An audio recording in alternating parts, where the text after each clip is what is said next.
और दोस्तों आज पढ़ते हैं नागराज का अगला एपिसोड नंबर 11 खूनी कबीला। अगर आपने पुराने नहीं पढ़े हैं प्रलयंकारी नागराज और नागराज की खूनी खोज तो उसका लिंक ऊपर दे रहा हूँ, आप पढ़ सकते। खूनी कबीला।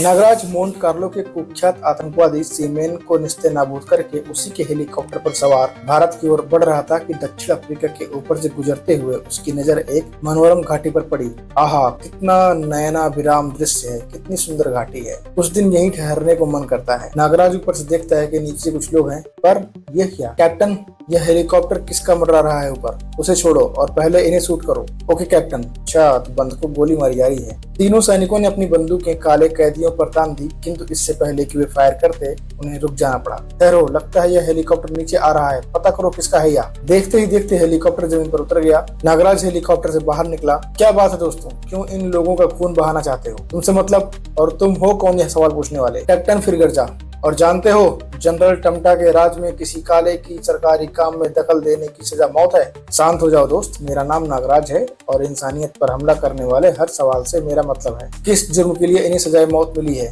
देखते क्या हुआ, इसे भी शूट कर दो इन काले जानवरों के साथ। किंतु इससे पहले कि कोई भी सैनिक हरकत में आता, उनकी गने नागराज के कदमों में पड़ी थी। हा, इन खिलौनों से मुझे डराना चाहते थे? मैं तुम्हें जिंदा नहीं छोड़ूंगा। और कैप्टन ने फायर कर दिया। धाए धाए धाए। गोलियों का नागराज पर कोई असर न हुआ। हा, अब मेरा वार संभालो। हैं, यह आदमी है या भूत? इस पर इतनी गोलियों का कोई असर नहीं हुआ। हैं, सांप सांप बचाओ, भागो रे, सांप सांप, हाय रे मोरी अम्मा। हैं, अगले ही पल सब सैनिक ट्रक में बैठ रफू चक्कर हो गए। नागराज कैदियों के पास पहुंचा। साहिब, हमें बचा लो साहिब, वरना वो फिर आकर हमें मार डालेंगे। क्यों?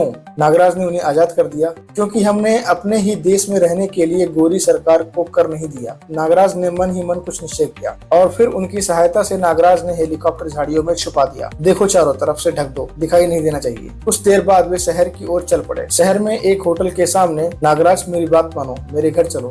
यह होटल केवल गोरों के लिए है। सुगा, मुझे कोई नहीं रोक सकता। दरबान ने उन्हें रोका। अच्छा, बोर्ड लगा है, ब्लैक डॉग्स नॉट अलाउड। अरे कहाँ घुसे आ रहे हो? कहा ना तुम लोग यहाँ नहीं आ सकते। मैंने कहा ना मैं यहीं रहूंगा, तुम बाहर जाओ। और उसने मुक्का मारा। नागराज, जिद न करो वरना मारे जाओगे। और मरते हुए वो चिल्लाया, पुलिस! सार्जेंट अंदर आया। क्या लफड़ा है यहाँ? सर, यह काला होटल में रहने की जिद कर रहा है। ओह, काला कल्लू! सिपाहियों, पकड़ लो इसे और मार मार कर दिमाग ठिकाने लगा दो। सिपाही डंडे लेकर आगे बढ़े, किंतु नागराज पे वो डंडे टूट गए। मारो कल्लू को। और नागराज ने किक दी। धड़ाक। हाय, स्नेक फाइटर है, मारो टक्कर कल्लू को। भाई दोनों ने पकड़ लिया और एक बंदा टक्कर मारने जा रहा है और वो नागराज उछल गया। धड़ाक, वो नीचे गिर पड़ा। उसने दोनों की मुंडी लड़ा दी। बस अब हाथ उठा लो कल्लू, वरना शूट कर दूंगा। किंतु इससे पहले कि कुछ करता, नाग निकल कर उसे लपेट लिए। हाय सांप, छी, यू कल्लू! नागराज को होटल से बाहर जाता देख, क्या हुआ दोस्त, क्या अब तुम यहाँ नहीं ठहरोगे? नहीं सुंगा, ऐसे घृणित लोगों के बीच मैं नहीं रह सकता। मैं तुम्हारे घर चल रहा हूँ। सुगा खुशी खुशी नागराज को शहर से बाहर पुरानी बस्ती में बने अपने घर ले आया। नागराज, माँ तुम्हें देखकर बहुत खुश होगी। माँ देखो कौन आया है। कौन? सुगा, मुझे पता था बेटा तू जरूर आएगा, दुनिया चाहे कुछ भी कहे। मेरा लाल अपनी माँ को अकेला छोड़कर कहीं नहीं जा सकता। हाँ माँ, मैं तुझे छोड़कर कहीं नहीं जा सकता। माँ, मेरे दोस्त नागराज से मिलो, इसने ही मुझे गोरे सैनिकों से बचाया है। और माँ, नागराज ने उन्हें बहुत मारा भी। फिर तो जरूर यह भगवान है। बेटा तुम हाथ मुंह धो लो, मैं तुम दोनों के लिए खाना लगाती हूँ। अच्छा माँ। खाना खाने के बाद सुगा नागराज को अपनी बस्ती दिखाने चल पड़ा। नागराज, मैंने तुम्हारे हाथों से सांप निकलते देखे थे, तुम जादूगर हो? नहीं, तुमने सपना देखा होगा। नागराज, इनसे मिलो, ये है चोमा, योमा और क्रो। हम चारों मिलकर इन गोरों के खिलाफ गोरिल्ला युद्ध लड़ते हैं। हेलो। नागराज, चोमा बहुत बड़ा तीरंदाज है, यह बस्ती में घुसे गैर सैनिकों पर विषैले तीरों से हमला करता है। क्रो जलती हुई मसाल से लड़ता है। कोमा इस फूंकनी से जहरीले तीर फेंकता है। और मैं साथी चाकूबाज हूँ, अपने चाकू से उड़ती हुई चिड़िया की आंख तक निकाल लेता हूँ। वाह, तुम लोगों में तो बहुत खूबियां हैं। हाँ नागराज, किंतु हमारे ये हथियार गोरी सरकार के बारूदी हथियारों के आगे नगण्य है। नगण्य मतलब बेकार है। हिम्मत न हारो सुगा, मैं प्रण लेता हूँ कि तुम्हें और तुम्हारी जाति को इस जुल्मी सरकार से आजाद कराकर ही जाऊंगा। नागराज जिंदाबाद। नहीं नागराज, मेरे ख्याल से अब तुम्हें यहाँ से निकल जाना चाहिए। क्यों? क्योंकि भागे हुए सिपाही अब जनरल टमटा को तुम्हारे बारे में बताएंगे तो वह अपनी भयानक सेना को तुम्हें मारने भेजेगा और वे हैवान तुम्हें मारने से पहले बस्ती में भी भयानक मारकाट मचा देंगे। और नागराज, जिसने मेरी जान बचाई है, मैं उस फरिश्ते को मरते नहीं देख सकता। सुगा, मुझे जनरल टमटा के बारे में बताओ। और सुगा नागराज को जनरल टमटा के बारे में बताने लगा। उधर नागराज नागराज से पिटकर कैप्टन एवं सार्जेंट जनरल टम्टा के पास पहुंचे। खामोश कायरों, मैं कुछ नहीं सुनना चाहता। तुम कालों से पिटकर आए हो, इसकी सजा तुम्हें जरूर मिलेगी। सर, हमें माफ किया जाए। सर रहम। जनरल टम्टा ने एक बटन दबा दिया। फलस्वरूप हॉल के दाईं तरफ की दीवार हट गई। फिर उसने एक विशेष अंदाज में सीटी बजाई और दीवार के पीछे मौजूद 4 बड़े बड़े गिद्ध जनरल टम्टा की विशेष सीटी की आवाज सुनकर हॉल में आ गए। जनरल टम्टा ने फिर सीटी बजाई और गिद्ध सार्जेंट एवं कैप्टन पर टूट पड़े। हा हा हा, ची ची, नहीं सर बचाओ, आई आ, और गिद्ध उन्हें नोच नोच कर खाने लग गए। कुछ ही देर में चारों भूखे गिद्ध सार्जेंट और कैप्टन को चट कर गए। साफ करवाओ इसे और खूनी कबीले के सरदार टांगो को यहाँ भेज दो। और जनरल टम्टा के सीटी बजाते ही गिद्ध वापस अंदर चले गए। थोड़ी देर बाद, आपने मुझे बुलाया सर? हाँ टांगो, बहुत दिनों से हम तुम्हारे कबीले को काले लोगों का गोश्त खिला रहे हैं। ये तो आपकी मेहरबानी है सर, लेकिन आज तुम्हें कुछ करके दिखाना होगा। आप आज्ञा दे सर, हमारा कबीला आपके लिए कुछ भी करने को तैयार है सर। हमें तुमसे यही आशा थी टांगो। फिर जनरल टम्टा ने टांगो को नागराज के विषय में सब बता दिया। ठीक है सर, मैं सब समझ गया। मैं अपने जुड़वा भाई कांगो को भेजता हूँ उसका गोश्त खाने को। अब तुम जा सकते हो। और फिर टांगो वहाँ से चल पड़ा। कुछ ही देर में खूनी कबीले का काफिला टांगो के जुड़वा भाई कांगो के नेतृत्व में नागराज की तलाश में निकल पड़ा। सब गुर्रा रहे हैं, हुहा कर रहे हैं। हम उसे कच्चा चबा जाएंगे, खून पी जाएंगे उसका भी। पुरानी बस्ती में पहुंचते ही खूनी कबीले ने उत्पात मचाना शुरू कर दिया। मेरे बच्चे को छोड़ दो, आई मार डाला, खा जाओ सब काले जानवरों को, सबको खा जाएंगे। बताओ नागराज कहाँ है? नागराज, नागराज बचाओ, तुम्हारी तलाश में खूनी कबीले वालों ने बस्ती पर हमला बोल दिया है। नागराज उस समय बस्ती वालों द्वारा आयोजित स्वागत समारोह में खुशी मना रहा था। क्या? कहाँ? किधर? नागराज तुरंत खड़ा हो गया। सुगा, चलो, हमें उन्हें रोकना है। चलो नागराज, हम तैयार हैं। पोमा ने अपनी फूकनी, चोमा ने धनुष बाण, प्रो ने मसाल और सुग ने अपना चाकू संभाल लिया और नागराज ने नाग रस्सी। हाय सांप, आह आह, किसी को चाकू घुसा, किसी को साए साए मसाल लगी, किसी को धनुष की बाण लगे। तभी कांगो नागराज के सामने आ गया। बस बहुत हुआ नागराज, अब मैं तुझे अपना आहार बनाऊंगा। यह तो वक्त ही बताएगा कि मैं तेरा आहार बनूंगा या तू यम का आहार बनेगा। नागराज ने कांगो पर छलांग लगाई, किंतु बलिष्ठ कांगो पर उस किक का कोई असर न पड़ा। कांगो ने उसे दूर उछाल दिया और तभी खूनी कबीले के जंगलियों ने नागराज को घेर लिया। अगले ही पल नागराज उनके घेरे से बाहर आ गया। तभी कांगो ने उसे अपनी बलिष्ठ भुजाओं में कस लिया। हा हा हा, अब तुम्हें कोई नहीं बचा सकता नागराज, और उसकी गर्दन में दांत गड़ा दिए। ई आह, और वो चप चप करके खाने लगा। किंतु वह बदनसीब नहीं जानता था कि नागराज के शरीर में हजारों सांपों का विष है और वो खुद गिर पड़ा। फलस्वरूप उसका शरीर पिघलता चला गया। अपने सेनानायक को मरता देख खूनी कबीले की जंगलियों के होश उड़ गए। अरे कांगो मर गया, भागो, हमारा सरदार मर गया। नागराज ने कांगो को मार दिया और सब भाग गए भैया। खूनी कबीले के जंगलियों के भागते ही बस्ती वालों ने नागराज को कंधे पर उठा लिया और नाचने लगे। आया रे आया नागराज, बच्चा ने आया नागराज। उधर खूनी कबीले में कोहरा मचा हुआ था। सरदार, सरदार, गजब हो गया सरदार। अरे हुआ क्या? कुछ बोलोगे भी? सरदार, आपके भाई कांगो को नागराज ने मार दिया। अपने बलवान भाई की मौत की खबर सुनकर टांगो उछल पड़ा। क्या? महाबली कांगो मारा गया? कहाँ, किधर, कैसे? सरदार, पुरानी बस्ती में जब कांगो ने उस जादूगर नागराज को खाने के लिए उसके शरीर पर दांत गड़ाए तो वे खुद ही पलटकर धरती पर गिर पड़े और देखते ही देखते उनका शरीर मोम की तरह पिघल गया। वह बड़ा ताकतवर है सरदार, स्नेक फाइटर है वो, उसके शरीर से सांप निकलते हैं। खामोश, तुम सब कायर हो जो दुम दबाकर भाग आए। अब तुम सब मेरे साथ चलोगे। नागराज की मौत उसे यहाँ खींच लाई है। ये तो हमें भी मरवाएगा। इतनी मुश्किल से जान बचाकर आए थे, मैं नहीं जाऊंगा इस बार। मत जा, सरदार तुझे भून कर खा जाएगा। सरदार टांगो गर्जा, हमारे लिए खून लाओ, गरम गरम खून। जंगली 2 बाल्टी खून ले आए। आज हजारों का लहू बहेगा। सरदार बहुत गुस्से में है।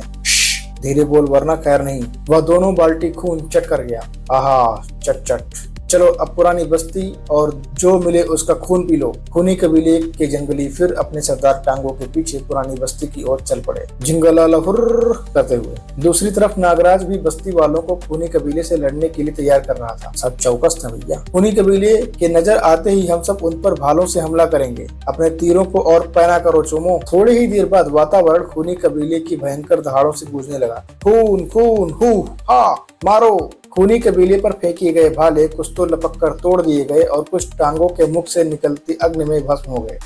हा, जिंगलाला, हो, अब चूहे पंजे मारना सीख रहे हैं। फिर खूनी कबीले ने वहां भयंकर मारकाट मचा दी।